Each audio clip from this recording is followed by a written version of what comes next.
To take photos. I'm going to get out our first. Just give me a moment to get him out of his little carrier, and I will come right back. So this here is Titus. Titus is an American kestrel. American kestrels are the smallest species of falcon in North America. So I know he looks real tiny, but he is still a falcon. He has all the features that a falcon does. So Titus is with us like all of our birds of prey because he is unable to be released into the wild. We would never keep these birds if they could be wild because that's what we wish they were. Unfortunately, they've all had things happen in their lives that have prevented them from being able to survive out in the wild. So Titus here, when I walk around, you'll actually notice this, but his right wing is a little bit twisted, and that's because he got hit by a car when he was a young bird, and the injury was such that it would have been kind of detrimental to fix that injury. So they decided that he was working in such a way that he would be able to work with humans, and that he would be an education bird, so here it is.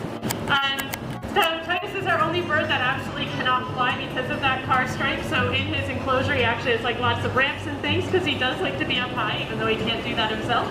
So we try and make that happen for him. So, as a falcon, Titus here is a hunter primarily by eyesight. So as I walk around, you guys might notice that he gets really focused on different things. And I'll try and show you one thing that he does.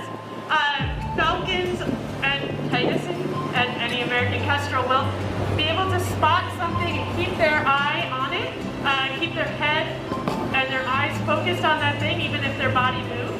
So if I go like this and I kind of move him, are you going to do it? Yeah, he bobs his head a little bit. So if you think about it, if he's on a branch and he's looking out and he sees a bug flying around and he focuses in on it, and that branch is bobbing and moving all around, he'll be able to still keep his eye on his prey. I did say bugs, even this guy is in the wild, mostly they're insectivores, kestrels. So he would eat a lot of bugs, and a little bit of his diet would be made of mammals, but a big part of it is bugs and insects. These guys are actually really commonly seen in cities. There are American kestrels here in Jersey City. I know their cousin, the peregrine falcon, is around this very building, so they are really, really well adapted to living in cities. So you might keep an eye out for them in parks, anywhere that there's like a meadowy area that they could keep their eye out and look for insects to eat. So our falcons are hunters in a little bit of a different way than a lot of our other birds of prey will introduce you guys to.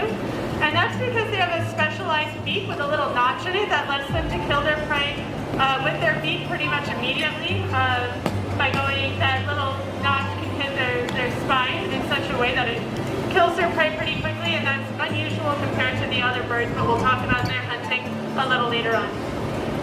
So I'm going to actually come around with little Titus here so that you guys can see him up close.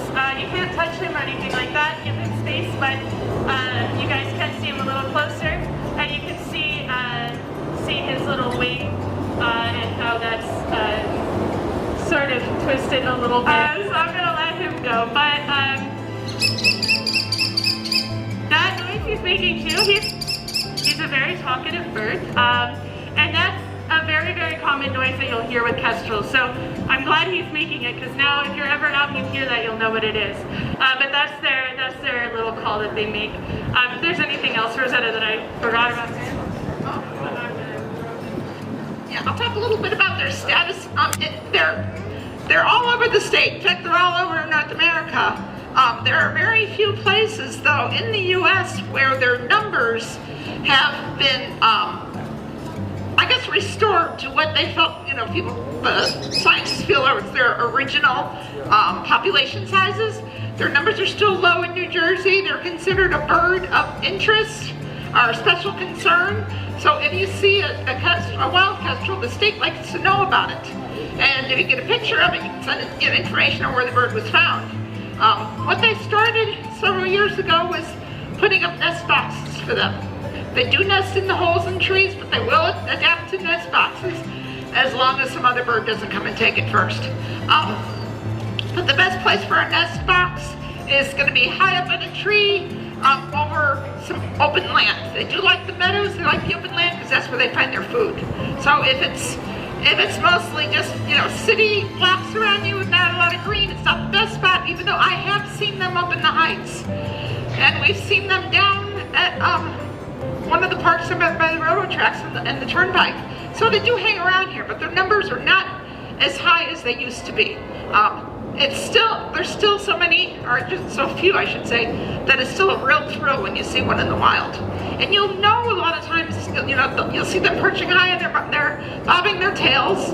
Sometimes when they hunt, they'll swoop over the area where they saw something that they can eat, and they hover fairly low. They don't hover really high, or maybe 30, 40 feet up, and they'll just hover, stay at one spot, and then dive down and catch their prey. So that's another sign that you could recognize that you're seeing a kestrel. Because the other birds around here are merlins, which I have to admit I've never seen. I probably have, but didn't realize it. And as Rachel said, the peregrine falcon. Those are the other falcons that we have around here.